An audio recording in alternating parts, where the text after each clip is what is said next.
there with bated breath. He's bait Mark Kerr. He's bait Julie. I thought Mark must be slipping badly. It's maybe all those injections he's got for all the different vaccines that he's had. And his internet's flying, but he's just not getting. He's just not there. He's too busy being tracked by Bill Gates and the lizard people. What a night we have tonight, Marty. Yes, Justin. Yes, you said earlier on. This is bigger. It's bigger than we've ever done before. It's not. There's just more content, different content. We are going intercontinental. We're talking about icons. Like icons of stuff and everything. And of course, the show tonight is brought to you by Scots Irish Whiskey, who have had their fantastic launch in London. Record-breaking launch. Record-breaking launch. Record-breaking launch on Thursday night. Can I give them a taster, or do I have to save it? Shall I show them? I will show it. What do you see? Just a wee bit. Just a wee bit. Just a wee bit. Look at this here. First ever bottle of Scots Irish Whiskey sells at auction for 11.5K. We'll have the full rundown in about 15 minutes' time here. Yeah. Okay? Our friends down in Garrison, down near the Leak, right on the border there. Yeah, that's the boss, Connell, and the master distiller there as well. But full details are coming up at about 1/4 the hour. But thanks to our sponsors tonight. We're going intercontinental to Canada with Bill Franks at about 10:30 tonight. Yeah. So if you're into your Canadian whiskies, which are all peach flavour, aren't they, Marty? They're all peach flavour.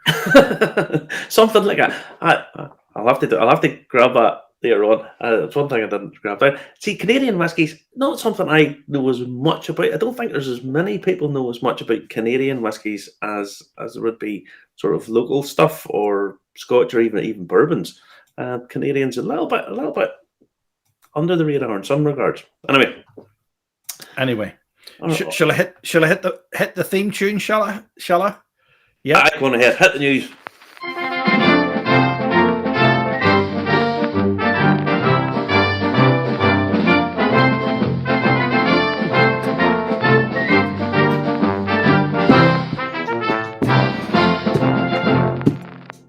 There we go. Oh, what a week! What a week! Brilliant. Now, awards ceremonies. Awards are in full flow again this week, Justin. And this week we have the Icons of Whiskey Irish division, given out by Whisky magazine. This is a whole range of stuff. Okay, ranges from Distiller of the Year, Campaign Innovator of the Year, Visitor Attraction, Online Retail. There's even a Communicator of the Year. Icons of Communication of Whiskey. Me and you weren't nominated in it, by the way. Surprise, surprise. I actually nominated us for a social media award, but there you go. I didn't tell you in case we get it. Now, in these categories, there are winners and what way did they put it? Winners and losers? No, it's runners up, but it's highly recommended or something. So it's highly commendable. And well, the big prize this year went to our friends down at Waterford, Distiller of the Year and Innovators of the Year. They are doing something different. They definitely are, and everybody can see that and knows that, and we all know the story, and it's nice to see them getting their awards because they've got their critics, absolutely got loads of critics for what they're doing, but they continue to defy pretty much everybody, not everybody, but defy lots of their critics and push forward with what they're doing. And the people who were on the tour last week that got a taste of this is the biodynamic, loved it. They all loved it. I don't think there can be any critics now when they win that award. There can't be any critics. There can't. You don't. If you win this award, Justin, you can still have critics. You can still have critics for various other bits of it. Now, the runners-up in that award, it was notable, were our good friends at Ecklinville down in the Dunvilles range, Gosh, that's lovely stuff. Lovely stuff. But remember, Justin, this is the thing, okay? You have to remember this. Dunville's now have out, I don't know how many different bottlings. Ecklandville have been runner-up in this, haven't actually released their own spirit, okay? Their own spirit hasn't been released. Or has it? So to get a runner-up in that category, having not released officially your own spirit, is an accolade in and of itself. It speaks just how well regarded they actually are. Anyone who knows has tasted the Dunville stuff or the single cask stuff is it's in this world. So the fact that they're there without having released that speaks volumes. Okay.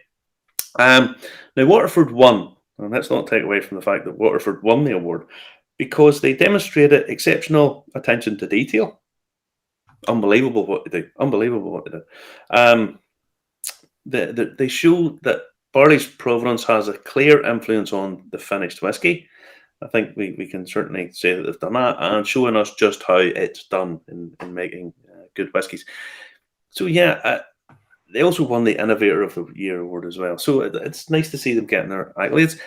Visitor attraction of the year went to Teeling. Round of applause for Teeling. They've been opening up. They've been doing sort of controversial. Not controversial. They've been doing sort of innovative openings during COVID, and that's to be congratulated. Good on them.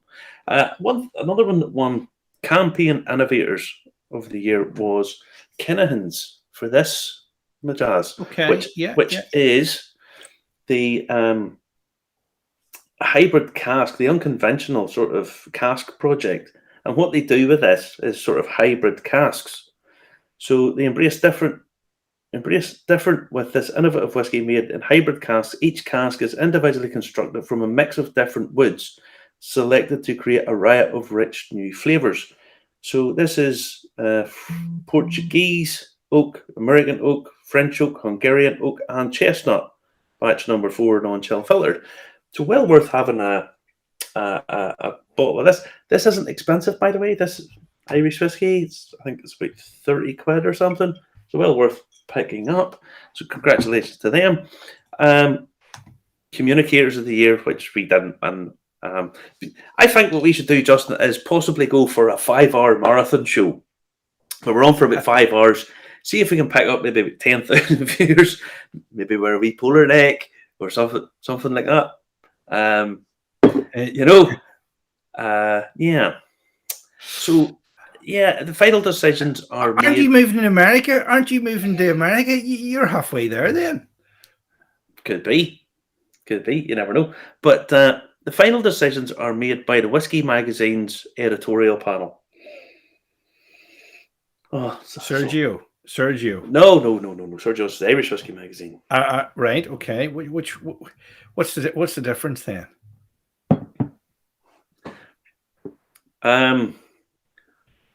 Well, they're two different publications. I'm not really sure. All right. Okay. Yeah, it's about like saying what's the difference between the Sun and the Times, or the Telegraph and the Times. They're two totally different things. Okay. No, I didn't know. I thought they were the same one. But there you go. They're not. Okay. Where are we heading tonight?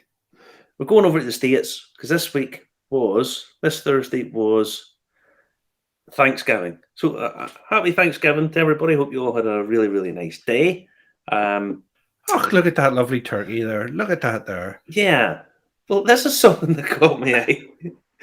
And it's, do you know the way I'm a sucker for a gimmick? I like gimmicks because I think they're fun. Most of the time, if people are being gimmicky on purpose, it's because they're not taking themselves too seriously. And I saw this. I thought, it sounds disgusting, but there you go. This is from the Tamworth Distillery in New Hampshire. Small batch. A type of pig? That's a type of pig, not a turkey at Tamworth. I know. Yeah. Don't worry. Let's not stick with the story. It's a farm to bottle small batch distillery. And this Bird of Courage, because a turkey apparently was a name given by Benjamin Franklin to the turkey. And it's a roast turkey flavoured whiskey. Yeah.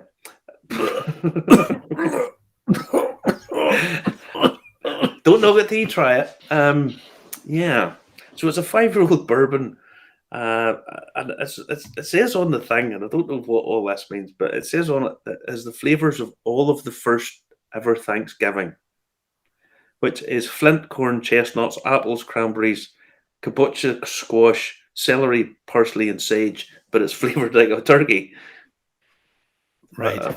It's not for us, let's be honest, not for me. But the thing is, what I'm beginning to see is flavoured whiskies. Lots of people aren't particularly all that interested in single malts and all that. And where you're seeing the brown spirits kind of aging into the space that gin occupied. I mean, gin, there was a saturation of gins. Every perceivable flavour was basically made into a gin and so on. Now you're starting to see these flavoured whiskies that are appealing to other people. I mean, they're appealing to that sort of demographic, and you're seeing this more and more with the likes of the Crown Royal Peach. Now, the show this week is brought to you by Scott's Irish Whiskey, which launched there on Thursday, and it is available to order online as well. So you check it out and get yourself a bottle, because there's not too many bottles of it about. Is there really, Marty? No, there's 3,000, but we're coming to that in a wee minute. Yep. Where are we heading next in the news? Up to the north coast, up to my local distillery, anyway, Bushmills. Now, this packaging this new presentation, this new bottling has been out for a little while, but as is normal with the PR companies, after it's been launched and out on the shelves, about a month later, they normally send you a press release to tell you all about it in a bit more detail. Putting the horse before the cart. I think it's what there's. Yeah. What is it? Is this mention every farmyard animal tonight? Possible turkey, horses, pig, horses. Yeah, it's Animal Farm. That's what it is. Yeah. Turn it into. That's Freudian slips.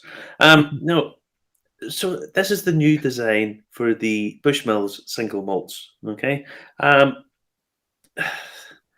I have to say about this. This has been designed by the New York agency Stranger and Stranger, who are responsible for this. They've done away. Remember they've done away with the old classic PARS labeling, and they brought us this. We don't like this.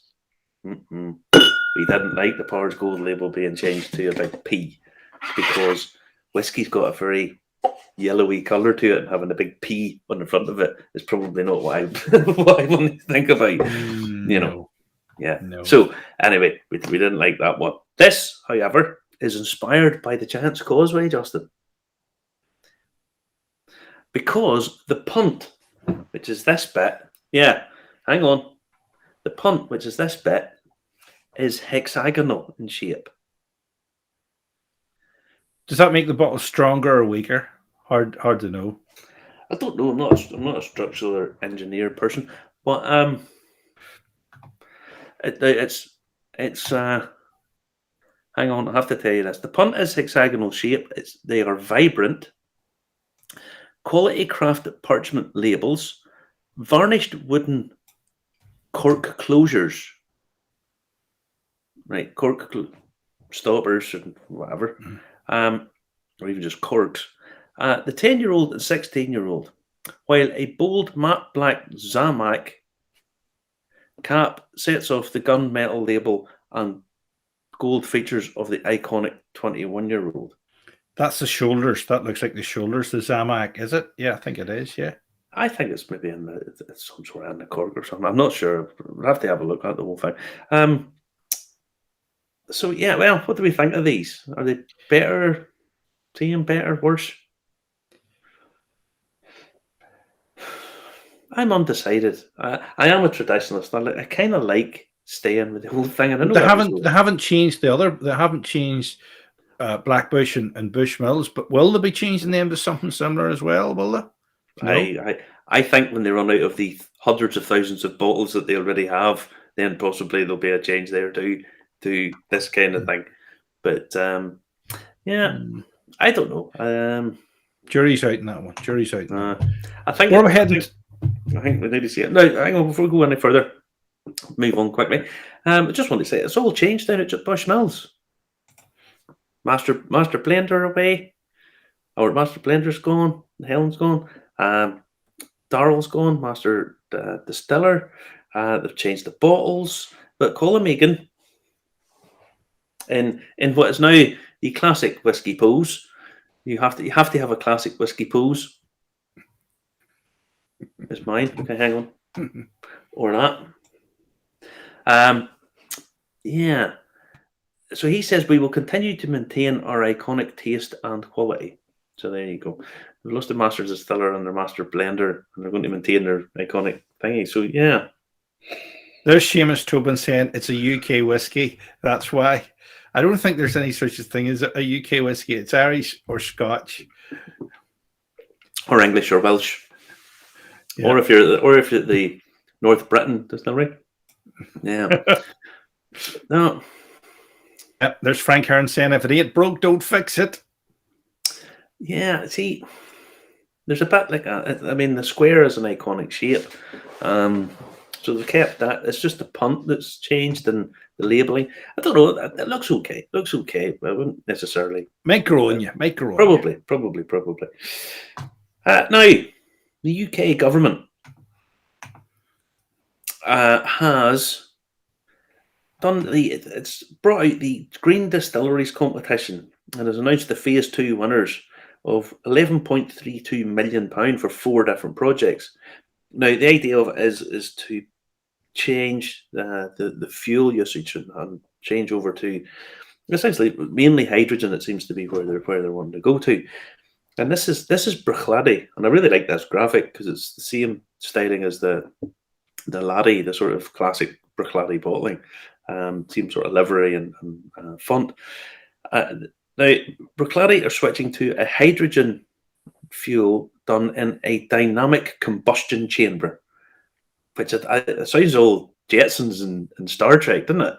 You know, yes, we've got a dynamic. There's a problem with the dynamic combustion chamber, and Scotty runs down. She's going to blow, Captain. I can't hold her anymore, Captain. I can't hold her anymore. You just see the guys in the distillery. It's just funny. It's funny. So, it's like for the Starship Enterprise, that hexagon there. It looks like the photon. That's not it. That's not it. You've jumped on too far. That's not it. All right, back to that one. Right. Because that's the next prize. For their dynamic combustion chamber, they got 2.65 million for that, which I don't know whether that's cheap or expensive. Not really. I don't really know. So there's Thomas Jones saying that he's seen that Glenfiddich changed their body as well a while ago. Did they? Yeah, but I think a lot of them. I don't think. I think they all sort of changed a wee bit for off and on for new ones. There's our Dom. Hey Dom, you all right? Dom's still off the Guinness, as far as I know. Which is probably why he's not just as funny as he normally would be. Oh boy, that's a good one. I was questioned this week, by the way. A friend of mine says him and the wife watch the show, and they have a bit of a debate as to how drunk I am at the start of it. No, you're completely sober. Be honest with you, the first drink I had was out of that there. This is not always the case. I do have to hasten to add. There are on occasions I have been known to have a few sherbets before the show starts, but I promise you, this week, this was my first drink. All right, so 10 o'clock at night.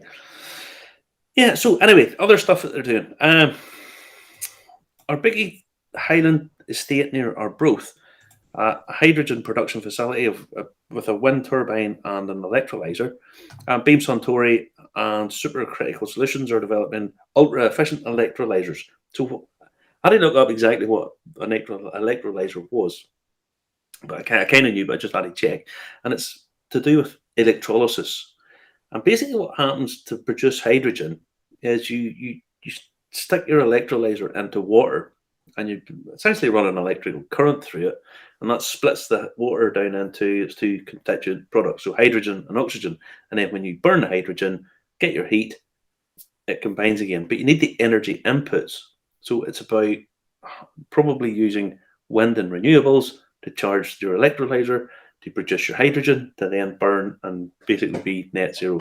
So yeah, good on, keep up the good work. Sounds very, very scientific. Beyond distilling that to me. Well, that's the hydrogen to power the stills, is it? Yes. Yeah. Well, hopefully that's if you can get the dynamic combustion chamber to do what it needs to do, and hopefully get enough heat off that to create enough pressures and stuff. So yeah, so good on them. Fingers crossed. Lovely. It all works out. Lovely stuff.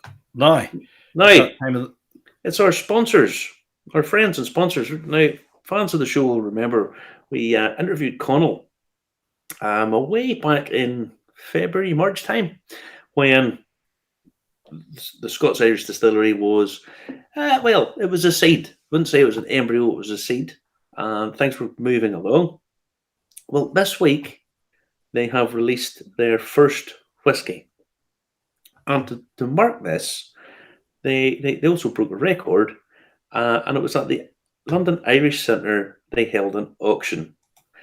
It was the first bottle released. So this is their number one. And do you want to play the video of the auction? Do we see how it went? Scots Irish Distillery. A little bit about my background. I trained in France, making wine in Bordeaux and distilling in Armagnac. I've taken these skills to Irish whiskey, and I've made a whiskey that's paved the way for the attributes of the Scots Irish. So the Scots Irish immigrated from Scotland to Ireland and then on to America, where they became the creators of bourbon whiskey, would you believe? So I'm just going to use my notes because I'm not used to talking to the public. Most people associate Scottish whiskey with peated malted barley, so we've used peated malted barley predominantly with our whiskey. But would you believe, up to the turn of the 19th century, most of the Irish whiskies were actually peated. We've added then rye and corn, which is predominantly given the whiskey its wonderful sweetness, and that's an attribute as well to the Scots Irish for the work they did with bourbon. Okay, and then with a splash of lovely Irish rainwater pouring down from the heavens, and any as I've ever been to Fermanagh, it always rains. So this is filtered through the glacial limestone, and we've used this wonderful water to produce a whiskey. And traditionally, the best source of water was always the best source of whiskey. We've then actually matured the whiskey in Chablis barrels, which gives the whiskey wonderful complexity, but also acts as a Grand Cru effect, okay? So we've made a whiskey of uncompromising quality, I have to say. I'm delighted with what we've done. And this is the first ever bottle ever produced. I'm really proud of it. It's myself that's made it. And we're so happy to be able to donate this tonight for this wonderful charity. I appreciate it. We have 9,000. We have 9,000. I'm going to put this to bed very soon. I'm going to count to 5. We have 10,000 in the room. We have 10,000 in the room. I'm going to count to 3. 1. We have 11,000 in the room. Wow, we have 11,000 in the room. I'm going to, Jackie, 1, 2. Have we anyone else who will give it 12? Anyone else who give me 12,000? Jackie, you bought yourself the first bottle of Scots Irish whiskey. Wow. Yeah, so 11,000. What did they get for their money? They got the very first ever bottle produced by the Scots Irish Distillery. They got a night in the 5-star Locher and Resort, which is it's only about 2 miles away from where the distillery is. It's really, really, really close. Dinner with the distillery team at the hotel. So yeah, congratulations. Now it was for charity. Good on them. Now what's in the bottle? Now it is sourced, but it's the first under that label. So it's always going to be a first. And it's triple distilled with peated malt As Connell sent me, he's no goat's toe. That look at that No, there. The goats approved. We're getting farmyard animals in everything this week. That's a goat, a horse, a pig, and a turkey. It's like Animal Farm. You know the George Orwell thing. Yeah, Napoleon. You're Napoleon. You're hey, it's peanut malt, so it's corn. It's got the corn and rye for complexity and sweetness, and then it's matured in Chablis casks. Now, Chablis wine, for anyone who doesn't know, it's French wine. It's quite flinty and quite acidic.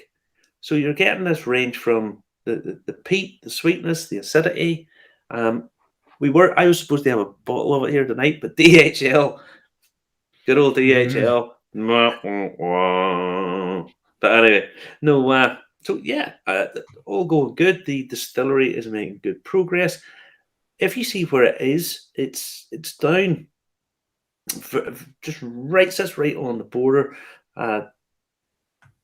Garrison's a tiny little town, and this is going to be a big project. So they're tying up with the Wild Atlantic Way, they're tying up with the lake, the Lochern Resort, all of this. They hopefully bring some jobs, bring some much needed investment down that part of the world. So yeah, good on them. Nice to see the old Ulster Peatit is making another appearance, more and more of it. Yeah. Do you know a lot about the master distiller there at all, Marty? Don't know a huge amount about him, but anyone who's ever drank much Armagnac will know that it's bags of flavour too. So yeah, it's this is the waterfall behind them, just where it runs down. It's beautiful. It really is it'll be a stunning location. I think there's talking about putting in maybe a couple of wee sort of like glamping pods or like little cabins down, so you'll be able to stay right beside it, doing a nice, beautiful development, all in keeping with the surroundings. So yeah, it's really, really nice, really nice. But they have a little video and a song that they've done, which is pretty cool. I like this wee thing. It's pretty cool. This is about Angus Scott, this is the site of his original distillery when he was a poteen maker.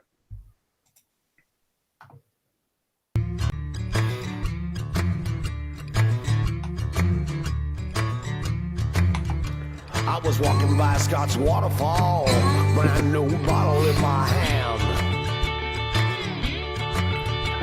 The finest golden whiskey, made with love by my own hand. When the chief of police apprehended me, to take my freedom was his plan. He said, well now Angus, is that whiskey that I see? He said, well now Angus, is that whiskey that I see? You better give up your bottle and answer for your crimes to me. So I dropped that precious whiskey, though it made me sore and sad. I watched him open up my bottle, he put it to his lips and said, Angus, that's the best damn whiskey that I have ever had.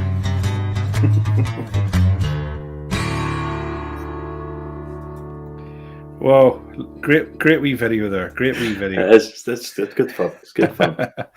As William says, it's a great feature. It's a great feature. You know. So, if you want to get a bottle of this, and it's limited to 3,000 bottles, and comes in a little presentation case, and it says first release, first batch on it. You go to the website and pick it up. So make a nice Christmas present. We do indeed. It's very easy to get your hands on too, as well, because I can show you the website. You can get it directly from them on the website. I wonder. We don't really know whether it's out at any sort of retailers or not down that way, do we? I don't know. Just if you go onto the website, you can pick it up there. It tells you how many are in stock. It's 60 quid a bottle. So as a first release, it's not overly pricey. No, it's starting to shift as well, actually. You know, it's starting moving up. Yeah, so, yeah, pretty go down. Pretty good. pretty good stuff. Thanks to them for sponsoring the show tonight as well, actually. Thank you very much, guys. Now, we got a little thing from sent to us. Both of us got it in the post this week from one of the people that's watching, from young Graham. Sent us some of his own sort of concoctions or aging and finishing. Very, very kind of him, and he was thanking us for all the samples he's had over the years. Yeah. So this Copeland, she's a Copeland double distilled heavy peanut malt, 60.7% ABV, 12 weeks in Hungarian oak. Now, Hungarian oak, for anyone who's not sure, it's works out, but it's a different type of oak, and it gives a sort of more vanilla, more black peppery style notes and stuff to it. But out of the ones that he sent, I have to say the Glencoe 8-year-old Highland malt, I really liked that. I have to say it was a nice one. So yeah, thanks very much, Graham. It's always nice to get a wee present. Thanks very much. Now, we're halfway through the show tonight. Remember to comment, like, and share. Tell your friends about it. We're on Facebook, we're on YouTube, we're on LinkedIn, we're on Instagram. Listen, before you bring our next guest on, let me see what I have.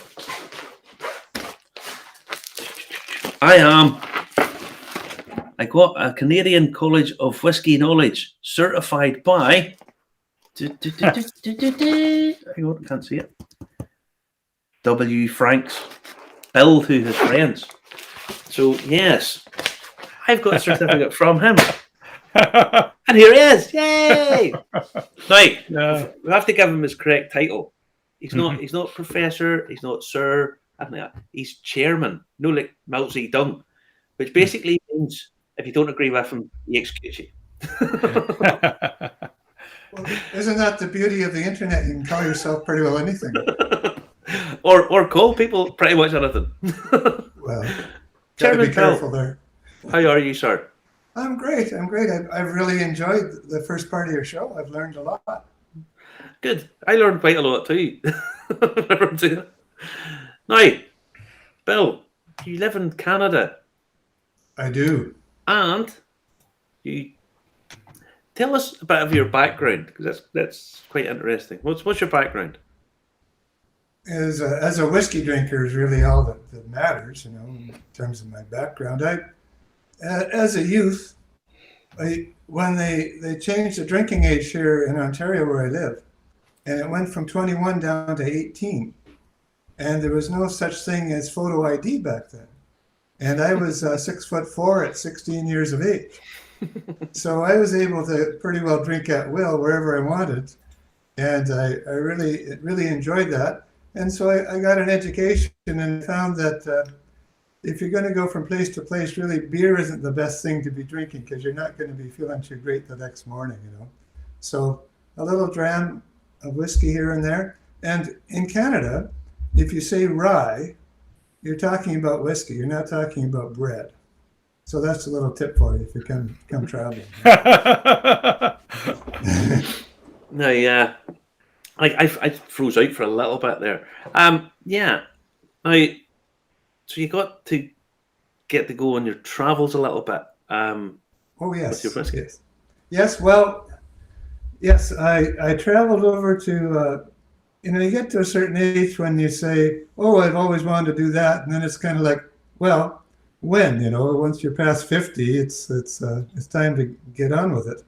So I traveled to Scotland, and it was about 3 weeks I went, and the plan was to travel the Whiskey Trail and to see as many distilleries as I could and sample as many scotches as I could that weren't available in Ontario. Because you'll find that, well, take, for example, Tullamore Dew in Ireland. Well, if you want to go have some Tullamore Dew, you've got, 12 or more different Tullamore Dews to choose from. In Ontario, we have 2. So, it's the same deal going to Scotland. You think of something like the Balvenie or something, which, same deal, there's so many different ones to choose from. So you can go to these whiskey tastings and do all that. So I went to 21 different distilleries, and wow, that's a lot, Bill. You did all the key ones like Aberlour and stuff like that. I did. And well, I think the key there is being a solo traveler. So nothing had to be negotiated. I just kind of went where I pleased as I pleased.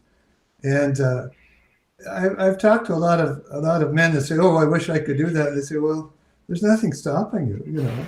No. But it's just now that with the COVID and everything, I got my notes together and I wrote a book about it, and I called it just tongue firmly in cheek. I called the book "One Canadian, One Scotch, One Beer." So. Now, I have to. You always sort of have to ask these questions when you were on your travels, Mm-hmm. and it was 21 distilleries you went to. Yes. What was your favorite? You have to ask this kind of thing. Oh yeah, no, that's not a problem. Well, I'd have to say it'd be the Edward Hour Distillery in Pitlochry. It's beautiful Because it's just, well, they understand. I think they understand the whiskey drinker. You still have people coming up in buses and whatnot, but I was like first in line. And actually, I'll just sort of tag on a little story. As I was standing in line, I was the only one there that's like a single person. So there was the father-son team from Switzerland, and I was being asked by the son very earnestly, "Well, what's my story? You know, you're here by yourself. What's your deal?" And so I said, "Well, I'm here studying for my master's degree in whiskey appreciation from the Canadian College of Whiskey Knowledge." You know, and I just making it up as I went along. But we have a term for that. Justin's pretty good at it. It's called oh yes, that is perhaps an unrefined term for my level of witticism. Anyway, so but the thing about that particular distillery, when I went through, as you go through, you know, you get a dram and they give you a Glencairn glass with Edward Hour etched on it to keep. You know, it's all lovely. And then when you get to the end of the tour, there's this lovely, basically pub. Mm-hmm. And if you've been part of the tour, you can stay in the pub. So I arrived at, I don't know when it opened, I think it was 9:30 in the morning, and I didn't get out of there till about 3 or 4, whatever time it was. But the people that I'd been, you know, BSing about the College of Whiskey Knowledge, I fessed up to them before we went to the pub part, and they had a big laugh, and they say, oh, there's I was just watching a picture of a Canadian bride with a bottle. There she is. There's a story there too. But anyway, you know, they bought me some 26-year-old Edward Hour, and that stuff is magical. You know, like I'd never be able to afford it myself. You know, so yeah, like I think there's something about that particular distillery understands that if you're there to drink and you've never had their product before, well, here's a free one, and then when you get to the end, if you like it, here's a bunch more you can buy. You know, whereas you go to say Glenlivet, okay, here's your dram. You want to buy another one? Tough, you know. Or you got to sign up for a tasting, and the next one's at 4:00, or I don't know. It's just my particular kind of whiskey tourism. As a solo traveler, I realize isn't the same as when you're unloading a busload of people and you're trying to deal with them. And well, I love Edward because it's probably pretty hard to take any picture of it that doesn't look beautiful. The place is just stunning. It's if you had the sort of small, tiny little distillery looking as good as possible, Edward just ticks all the boxes. It's stunning. I mean, it really is. The Blair Raffle just round the corner down at the bottom of Pitlochry. I was there. I was there 2 months ago, and it's beautiful too. It's really, really nice. I like Edward and I like their product as well. You know, they've upped production. They've doubled production to 6 barrels a week at Edward. It's about as small a distillery as you'd sort of get in Scotland, but it's tiny. There's about 4 times more tour guides than there are people that make whiskey. Well, we've had some wonderful questions in tonight already. Bill, we've been asked. Linda Cox is saying, "I'm a Canadian, but have never been a Canadian whiskey fan." And picking up on your rye comment, Sean McClanahan is saying, Hi, Bill. I'm from Toronto, and I find that Canadian rye whiskey is awful, much like cough medicine. I'm just wondering what your thoughts are on that. Don't we do it a Gerald Ratner here, Bill, by the way, in addition to Canadian whiskey? Oh, okay. Well, I mean, you would. I think that's tarring everybody with the same brush. There are such things as single malt Canadian whiskies. There are such things as peated Canadian whiskies, and I would suggest you check out the Rum Howler blog and also Canadian Whiskey. I think it's Review, the one that Davin de Kergamo does anyway. And there's a lot of whiskeys that are worth mention. And gee, how did we get to be? How did it get to be the number one whiskey in the world by Jim Murray a few years back? Was the Northern Harvest Rye. And that's a very dangerous whiskey because my wife wanted to taste it to see what the fuss was all about. And she found that she quite liked it. And, well, yes. And now there's the whole side of my liquor cabinet is in danger. Well, I think the thing about whiskey has always this sense of place where it has this, it's Canadian or it's Scotch. And if someone tastes a Lafroig and doesn't really like peated stuff, they just go, I can't stand Scotch. But there's a huge range. And it's, in some ways, it's the downside, it's the counter side to having that branding, if you like, that we are Canadian whiskey. It's I'm not a massive fan of bourbons, but the low end bourbons I don't like. The higher end, the higher ABVs tend not to be as sickly sweet, so they're easier for me to drink, and I find they're not too bad. But I can't say that I don't like all bourbons because it's just not true. Oh, yes. So I don't think I can single-handedly turn that one around, but I defer to Davin de Kergamo, who's our expert. He's written a book on Canadian whiskey, and the one that I get people to try if we're doing a tasting, it would be Collingwood, which is a very nice whiskey and unpretentious, not much of a bite at the finish, and go smoothly. And then you'll run into opinions saying, well, Canadian whiskey, that's just good for mixing. And it's kind of say, oh yeah, bourbon's just good for getting the paint off your car. Like I'd never say something like that. But there's you can say these things, and I belong to a few bourbon groups on Facebook, and there's often some rocks thrown at Canadian whiskey, and I just kind of, I consider the source and I get on with it. There's William McClanton who's over here, and he says he's been to Glenora Distillery, and the Glen Breton Rare is not bad at all. You're right, it's not bad. Do you want to pay that much for a whiskey? Great, if you like it. And the Battle of the Glens is kind of fun. You must be aware of that, Jay. Where there's an actual lawsuit against the Glenora Distillery because they use Glen in their name, and the Scots took them to court, and it was a big brouhaha. But I think we featured that in the news a couple of months back, Marty. Did we? I think we did. We did. There's a few other there's a few other things going on with some Canadian whiskey producers, but we'll not go into that in the details here. But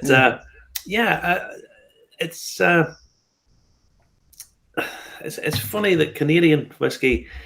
You say some people say, "Oh, it's made for mixers." I don't see anything wrong with a whiskey being made just to be specifically designed to be a whiskey in a mix. Because that's how lots and lots of people drink it. It's a bit like those flavoured whiskies. They're not my cup of tea, but just because I'm not a big fan of them, there's a space for all of that. And just to prove my point, to my eternal shame, the only Canadian whiskey that I have at the minute is Crown Royal Peach. I love it. Justin loves it. Exactly. And I think sometimes I get involved because I can't pretend to be an authority. I'm an enthusiast, I enjoy whiskey, I enjoy talking about it, but I get caught up in sometimes in little I don't know what you want to call them, arguments about, this fellow bought the whiskey and he's putting Coke in it, or he's doing this to it or that to it. And it's kind of like, well, if he bought it, then he can dab it behind his ears. Whatever he wants to do with it. It wouldn't be my preference, wouldn't be my choice. But if you buy a whiskey and you want to do whatever you want with it, fire away. I like what Gordy said here, and the thing you should know, Gordy, is if you're talking to someone from the USA, when they say rye, it has to be made from 100% rye. So it's a very different creature than a Canadian whiskey, because Canadian whiskey actually has quite a bit of corn in it, and then it's mixed in with a flavoring whiskey, which would be the rye whiskey. And Davin de Kergamo explains that very well in his book, Canadian Whiskey, the Portable Expert, or something like that. But this is stuff I didn't know. I've been drinking it all my life, and you're always on a learning curve. We're all learning from each other. Jody Burke's saying there, Canadian whiskey is just a little variance in rye, different than American bourbon, has its own features. Single malt Scotch is an acquired taste and a learned experience. I agree with you, Jody. Jody's from Prince Edward Island, I think. I think cast strength stuff is an acquired taste, and I never know how much to water it down. But anyway, Marty says as much as 50% in some cases. But we're getting lots of questions in tonight for some reason. Everybody's very vocal tonight. Darren Barney Milligan, are there many good whiskey distilleries coming out of Nova Scotia, which used to be separate, obviously, from Canada, with its strong links with Scotland here? And actually, there's a little bit of France just off Nova Scotia as well. Hang on. There's a Ballymena farm. There's lots of people from Ballymena went to Nova Scotia. There's a big, massive Ballymena place over there. So, my hometown, by the way, my hometown. I see. Well, I better not get disrespectful here. Yes, so that Glenora distillery is in Nova Scotia, so they've certainly established themselves. And there's new distilleries popping up all over the place. But I think we all understand this. But I think the layperson has no inkling that, they built the distillery, but it's going to be 3 years before you get any product out of it. Yeah. Under our laws, right? And then how many of you go around buying 3-year-old whiskey? It's not really to our taste. But there's some of the new make stuff coming out that I have to say about Waterford. They're winning prizes, and it's very young. It's 4-year-old, but it'll be interesting to find out what that's like in 12 years' time. Because if it's where does it peak and start to go the other way at some point? It's a good point. If you ever get an opportunity to try some whiskey from Tasmania, there's one called Overeem, and I had some of that was delivered into my friend's hand from a relative that came back from Australia there. And they have some way of speeding up the aging, because the stuff that we had wasn't very old. I don't know, 4 or 5, maybe 6. And it went down as smooth as a 10-year-old Abelauer. It was amazing. Yeah, and I think for me the main difference in ages is the finish. No matter what you do, unless it's some way of changing it, the finishing on young whiskies is never just the same as an aged whiskey, and that to me is the big difference. And that's what the likes of Waterford is falling down on. There's no massive finish on it, but it tastes great. But what it'll do in 5-10 years' time, then we'll start to see a difference in it. Yeah, I get you. I've been frozen for a while, if that's okay with you guys. No, you haven't been frozen. It might appear that way, but you're going smooth as silk, because what you see and what the viewers experience is sometimes something different. Oh, good. Well, that's marvelous. That's marvelous. It's anyway. I wanted the person that didn't like the Canadian stuff. I don't know if you can see this one or not. But this is... put you in full screen. Let's have a look. There you go. 40 Creek. Yeah. Victory. Yeah. Yeah. Okay. Yeah. And I particularly love this one because it celebrates a victory over the American troops in the War of 1812. So. Well, that would be when somebody from, was it Strabane, burnt down the White House? Was that one? That was when we did that. No, we weren't a country yet, to be fair, and we couldn't have done it without the indigenous people helping us out. It was somebody from this part of the world. Somebody from I think it was either Rostrevor. It was a guy from Rostrevor, sorry, in County Down, and he burnt down my house. We're very good at doing things like that. Oh my! Who's your man? Anyhow, I grew up in a house where whiskey was revered, and if it was a special event like a christening or a birthday or unfortunately funerals, it would be a Glenmorangie 10-year-old. It's lovely. That's what the guests would get. And so, I grew up with that as being kind of the gold standard. And that's a tough one to beat, But I think it depends. Like for me, I can talk whiskey all night long, kind of like you guys. But I think the thing is to say, well, we're all exploring, we're all on our journey, and I guess harking back to the not liking a whole type of whiskey. For Pete's sake, try a few. Just try a few, see how it goes.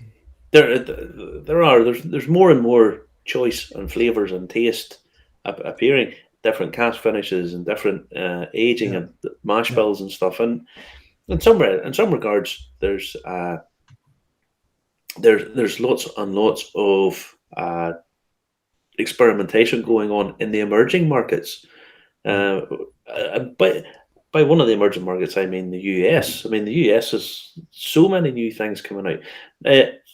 Now, you touched on it earlier.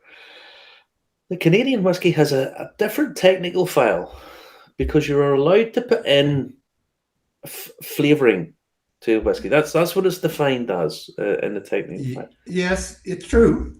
And now, could you clarify that for people who don't know? I can, and I believe it's up to 10%, which seems like a lot.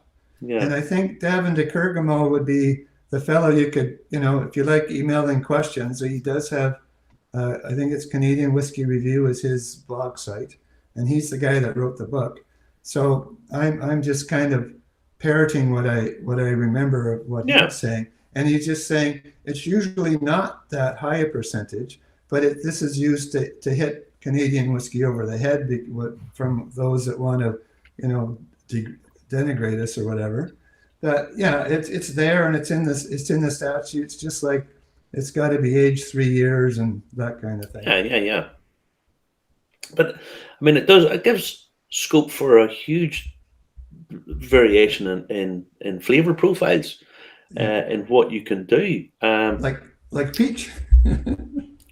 Yeah, and I mean, this stuff is selling in vast quantity. So not really my cup of tea, but there's people like this, but it does work. It does work for a certain market. It does definitely. Absolutely, okay. It's not for me, but sure, what odds? Well, who are we to say? Like, sometimes you get caught up in that whole blend versus single malt thing, And the point I'd like to make is, if it wasn't for blends, there'd be no single malts. Put it like this: people still don't get the fact that blends, that's about 93% of all whiskey sold blends. The good blend, there's nothing wrong with it. And blended malts is a category that people get confused about sometimes too. So all of it, whatever people like, they like, and it's all good. Now, in terms of your book, it's on Amazon. You can buy it on Amazon. On yes, Kindle. You can. Yes, it's a Kindle book. It's two Canadian dollars, $2.99, so it'd be different in pounds, but which isn't a whole lot. I tease people that for less than the price of a whiskey at your local, you can have this book, and it'll take you to 21 distilleries, and you will be able to get tasting notes on 86 different scotches. So it's kind of really takes all the work out of it, and you can decide, oh, well, that's something I could do. And I like it. I like the fact that people are saying, oh, well, when I'm planning my next trip, that sounds like a really good one. And people are so friendly. And the thing that I really liked, I won't say more than anything. Of course, the people are overall very friendly, just like Ireland's a very friendly place, I find anyway. Yeah. But is the respect for the whiskey, and just if you're respecting their culture, they'll respect you. It's a simple thing. It's a simple thing. But I don't know. And as we have found out, it gives us a topic of conversation. Of course, man. Of course. Now, 21 distilleries is a lot, but there's a lot more still to go. Are you coming back? Well, there are. Well, I have to. Well, you see, I did this in 2012, and then from there, I was able to decide, well, it'd have to be Ireland next, and so I came to Ireland for a month, and I got to know Sergio's. Yeah, we're guy, buddies. Sergio's. Yeah, great guy. And I tried to do an extensive tour, but it's a little different. Like the Irish distilleries aren't. And again, I'll admit, as a solo traveler, I'm a different kind of breed of cat than what they're set up for. They want a busload coming in and doing sort of a crowd control thing. And I just kind of wander in and say, well, how about sampling 5 or 6 of these? And they say, well, I'm sorry, sir, we only allow 1 dram per tour. Oh, well, if I come through this tour 6 times, you give me 60%. Just to be a bit of a card, Oh, yes. But I just, well, I'll tell you how much I love Scotland. Like when I came back, I'm not sorry, Scotland, Ireland. When I came back from Ireland, I had 3 things to declare: 2 bottles of Irish whiskey, and this. It doesn't fit over my ear. Your cloth cap. I got one of these, a cloth cap, Irish tweed, So, and then I did a whiskey tasting of Irish whiskeys and whatnot. So I've got all my notes. So my next book will have to be about touring Ireland. Excellent stuff. Yeah. Excellent. Seamus Tobin says, "Come to Ireland and stay for a year." If you stay for a year in Ireland, you'll keep going to look, because they keep opening so many distilleries now. You'll be bouncing about all over the place. Well, I think before I leave this time, my wife's going to get one of those chips that they put in the backs of dogs. Be able to track me in. Yep, you get a barcode. Beep. There he is. Seamus says you're a piggy blinder. There you go. Oh no. I'm too gentle. I know you were in Belfast. I never got to catch up with you, but you were in Belfast, and you went to you went to the Duke of York. You were in the Duke of York, weren't you? I was, and that there was some big rugby final. Oh, yes. And we were in there, and there was a press. Yeah, it was jumping. I'll tell you what I noticed about that bar is I've never seen such a wall of men they had between the dance floor and the band, and these guys, they were like 5 by 5, they were huge. and as people dance, the women could dance and flail around all they wanted to. If the men jumped up a little bit, they get a little tap on the shoulder to one of these guys. So sort of like, keep it down, boys. And it was and I learned about if they've got a little white handkerchief on their head, they're a bride to be, and all this kind of stuff. But we had fun. But it was so packed, it took us quite a while to get a seat, and then eventually we wandered off to another place. But actually, I'm going to embarrass Sergio's a bit. That night, he had recently split up with his girlfriend, so he said, "Okay, Bill, you're my wingman." And it's kind of like, wingman? I'm sick. I don't know how old I was, 61 or something at the time. It's I haven't done this for a while. I said, well, you just have to make me look good. And so, actually, by acting my usual foolish self, I did make him look good. So he's happy with it. That's good. Now, you have the book out. It's available on Amazon for a Kindle download. The Canadian academy.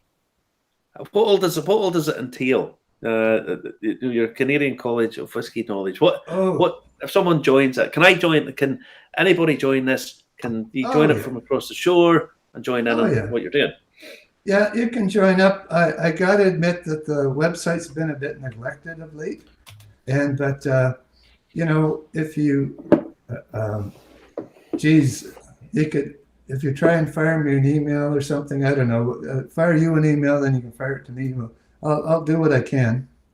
That sort of was going to be step 2 after I wrote the ebook. I figured, I'll get the website polished up, but it's been so many years since I've had anything to do with it, so.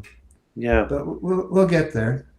But the idea is we were giving out certificates that you put, a student in good standing, and so you could print them off and look all fancy and put them on your wall and say, look at this, don't argue with me about whiskey. But just for fun, good crack, as you say. Right? Good crack. That's exactly it. Yeah. If it was America, you'd be doing 20 years in Sing Sing for being a fake college. Well, I'm not taking any money, so come and get me. Here, Seamus Tobin says, no wonder Marty has a degree. Oh, boy. Well, it's all in good fun, It is. It's good fun. Yeah. And that's how I met actually a number of people in Ireland. We get talking. They say, "I would like a degree of or a certificate to prove that you're." So I fire it off to them email, and they print it off. But now I don't know. Adobe's gotten so that they want money from you, so I'll have to find some other way. Yeah. Now, Bill, it's been a pleasure talking to you, my friend, and we'll catch up again soon.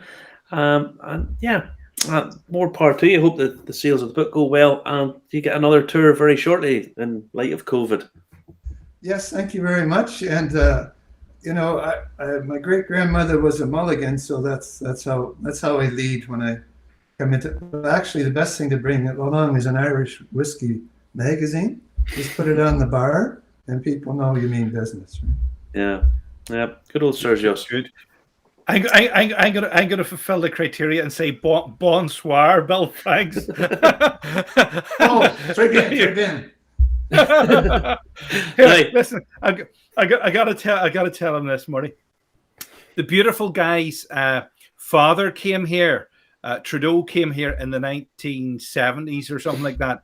And he was going to visit Carrickfergus Castle, an 800-year-old castle. He came on a Sunday. He rung the door, knocked the bell, and it was shut, and they didn't open it for him. That's true. You wouldn't let him in. Wouldn't let him. Oh, dear. Very funny. All right. Right, we're going to say bye-bye. Thanks again to our sponsors of Scots Irish Whiskey. Yes, indeed. Scots Irish Whiskey have sponsored the show tonight. This is where you can get the lovely bottle of the Scots Irish Whiskey. You can go there to their website, find it there. The first batch is there, and you can get it at this address. And be sure to tell them that you heard about it when you've seen it on Irish Whiskey Review, the live show on Saturday nights, repeated on Instagram as well. And you can catch up on YouTube as well, is the easiest place. And there's a couple of people saying, Mark Kerr saying, Bill, great chat. There's where to get the Scots Irish Whiskey. So, Marty, next time we speak to you, we will be, worlds apart. Near enough. Worlds apart. You'll be in the new world, and I'll be in the old world. Yes, but we shall be connected via the wonders of the internet. Yes.